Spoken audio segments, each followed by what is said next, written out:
Men get together in a synagogue to pray with a minyan. A minyan means a quorum of 10 men. And that's based on the story in this week's Torah portion, where we have 10 spies who are the evil spies, who come back with a slanderous report of Israel, and they are called an Ada, a community. From this we know that a community consists of at least 10. But what about women? Well, the answer lies in the very source of this institution of a minyan.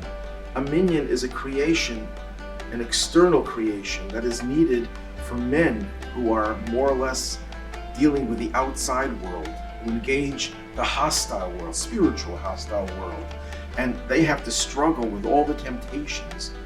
They need to have this structure of a minyan, of 10 people getting together, and the collective energy of that minyan gives them the inspiration and the fortitude to be able to overcome all the challenges in life.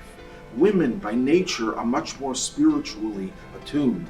What men have to create externally, women have internally, and therefore they could connect and bring their 10 faculties of their soul together without having to engage in a community activity.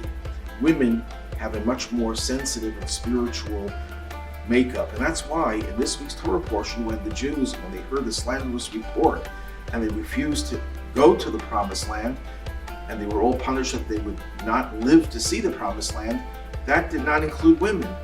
Not one woman engaged in crying in despair over the prospects of coming to the promised land. And they were rewarded that they would all enter, and therefore it demonstrates that women have a stronger spiritual makeup, or at least there is not as much an obstructive covering the way men have that necessitates their coming together to pray with a minyan.